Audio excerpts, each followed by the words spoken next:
John Wayne saw two kids on the side of the road, stopped, and the first thing he said wasn't, "Should I call the police?" It was, "Are you hungry?" Arizona. Highway 89. June 1971. The sun was merciless, turning the asphalt into a shimmering mirage. The desert stretched endlessly in every direction, sagebrush, dust, and silence. John Wayne was driving alone. His blue Ford pickup was coated in road dust, the bed carrying nothing but a canvas tarp and a single duffel bag. He was heading back to California after 3 days of location scouting for a film he wasn't sure he'd live long enough to finish. The doctors had told him about the tumor 6 months earlier. He told them he had work to do. He was 64 years old. Tired. In pain. Carrying weight that had nothing to do with the miles. 2 figures appeared on the side of the road ahead. Yum. Backpacks. Thumbs out. Wayne's first instinct was to keep driving. Not his problem. Not his responsibility. He had enough to carry. But something made him slow down. Maybe it was the way the girl swayed slightly in the heat. Maybe it was the boy's protective stance, positioned between her and the road. Maybe it was something older than logic, the code that said you don't leave people stranded in the desert. He pulled over. The truck's tires crunched on gravel. Dust rose in a small cloud. Wayne leaned across the bench seat and pushed open the passenger door. The 2 kids stared. The boy, maybe 16, long hair, faded Levi's, torn Grateful Dead t-shirt, took a step back, pulling the girl with him. The girl, younger, 15 at most, straight brown hair, sundress over dirty jeans, looked like she might bolt. Wayne didn't get out. He just sat there, one hand on the steering wheel, looking at them through the open door. "How long you been walking?" he asked. The boy found his voice first.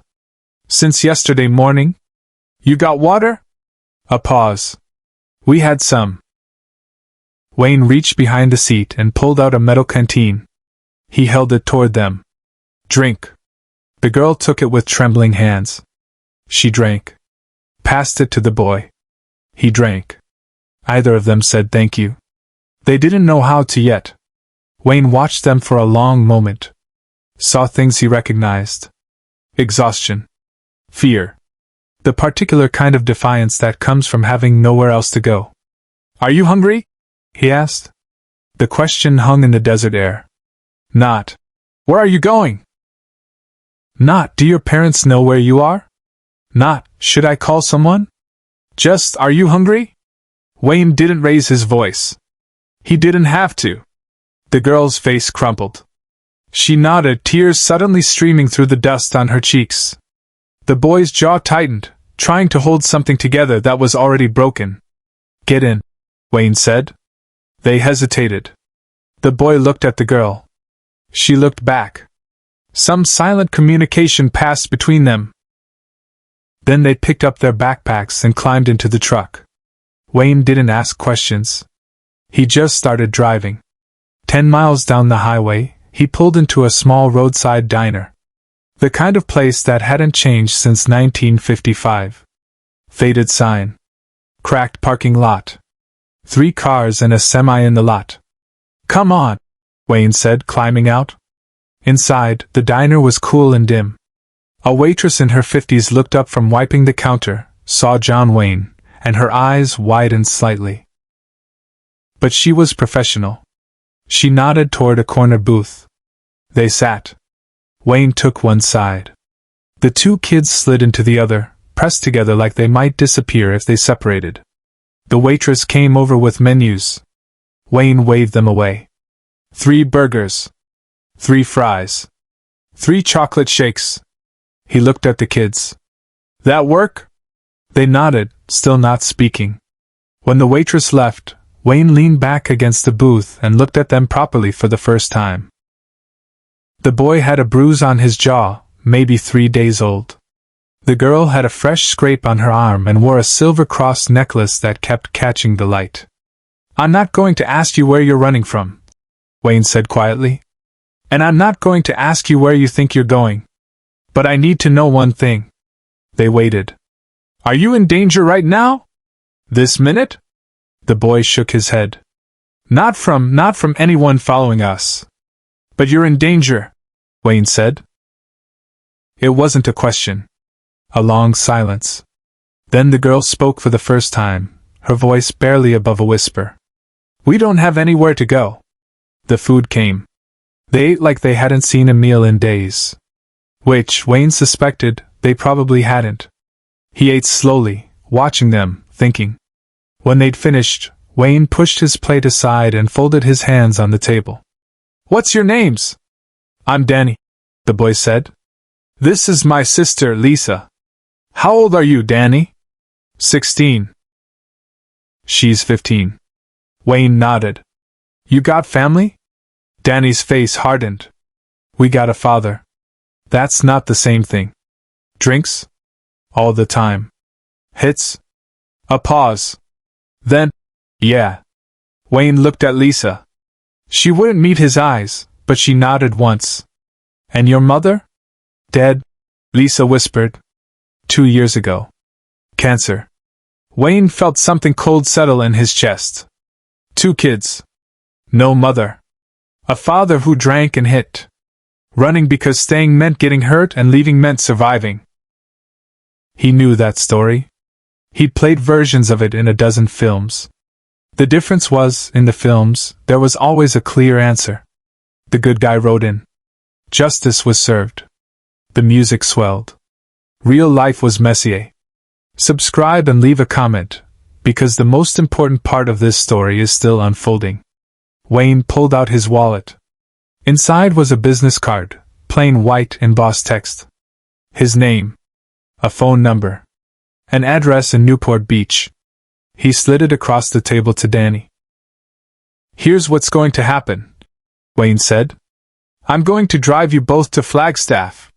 There's a motel there run by a woman named Martha. She's a friend. She'll give you a room for a week, no questions asked. I'll pay for it. Danny started to protest. Wayne held up a hand. In that week you're going to think. Really think. About what you want to do next. Not what you're running from, what you're running toward. He looked at Lisa, then back at Danny. I'm not going to tell you to go home. I'm not going to call your father. But I'm also not going to pretend that being 15 and 16 with no money and no plan ends well. It doesn't. Not ever. Wayne leaned forward slightly. You want to get emancipated from your father? There are ways. Legal ways. You want to finish high school somewhere safe? There are places. You want to work and save money until you're old enough to be on your own for real? That can be done too. He tapped the business card. But you don't figure any of that out running. You figure it out standing still long enough to think. Danny picked up the card, looked at it, then at Wayne. Why are you doing this? Wayne was quiet for a long moment. Outside, a semi-truck rumbled past. The waitress refilled coffee for the only other customers in the diner. Because a long time ago, Wayne said finally, I made a lot of movies about doing the right thing. And I've spent most of my life wondering if any of it mattered outside the screen. He stood up, pulled a money clip from his pocket, and left 2 20s on the table, far more than the meal cost. Let's go, he said. They drove to Flagstaff in silence. Wayne kept the radio off. The only sound was the truck's engine and the wind through the cracked windows. Martha's motel was on the edge of town, single-story, turquoise doors, a neon sign that said vacancy. Wayne pulled into the office parking lot and killed the engine. Martha came out wiping her hands on an apron. She was in her 60s, gray hair pulled back in a practical bun, sharp eyes that missed nothing. Duke, she said, using Wayne's nickname. Didn't expect you. Got 2 kids who need a place for a week, Wayne said. Clean room. 3 meals a day. No questions. Martha looked at Danny and Lisa through the truck window. Then back at Wayne. Running? Surviving, Wayne corrected. Martha nodded. Room 7. I'll set them up. Wayne turned to the kids. This is where I leave you. Martha will take care of things. After a week, you call that number on the card. You tell me what you decided. If you need help with lawyers, school, work, you call. If you decide to keep running, you tell me that too. Either way, you don't disappear without a word. Deal? Danny looked at his sister. She nodded. He turned back to Wayne. Deal. They climbed out of the truck. Danny held his backpack. Lisa clutched hers. Away from the cameras, Wayne made a choice no one expected. Wayne reached into the truck bed and pulled out his duffel bag. He unzipped it, rummaged inside, and pulled out a small leather-bound notebook. Old. Worn. The cover was faded from years of handling. He held it for a moment, looking at it. Then he handed it to Lisa. My wife gave me this in 1946, Wayne said quietly. Told me to write down the things I didn't want to forget. The good things. The moments that mattered. Lisa took it carefully, like it might break. I want you to do the same. Wayne continued. Write down what you're running from. Then write down what you're running toward. And when those two lists look different enough, you'll know you're ready. Lisa opened the notebook. The first pages were filled with Wayne's handwriting. Dates. Names. Small observations. The last entry was from 3 days earlier. Saw the sunrise at Monument Valley. Reminded me of who I used to be. I can't take this, Lisa whispered. It's yours. It's mine to give, Wayne said simply. Danny stepped forward. Mr. Wayne, I don't know how to. Don't, Wayne interrupted gently. Just do something with it. That's all the thanks I need. He climbed back into his truck. Started the engine. Looked at them one more time through the open window. One more thing, he said. Whatever you decide, don't let anybody tell you that surviving isn't brave. It is. You're both braver than most people I know. He drove away.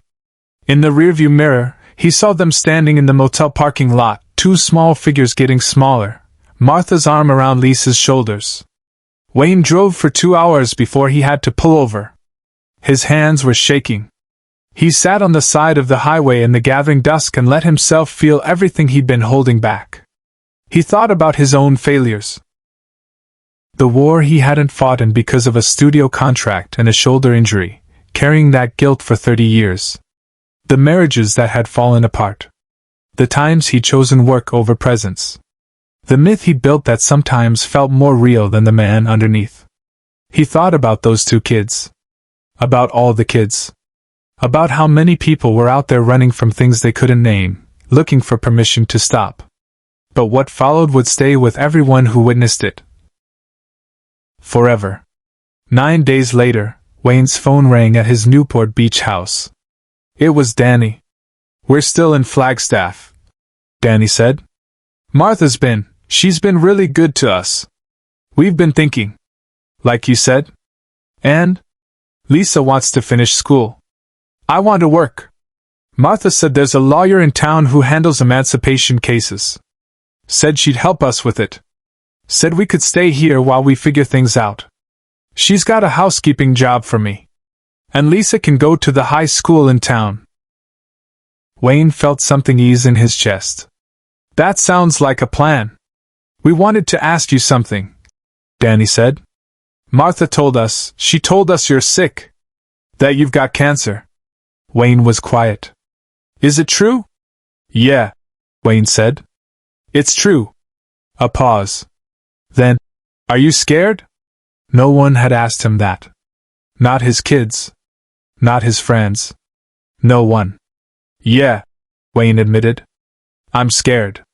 Lisa's been writing in the notebook, Danny said. Every day.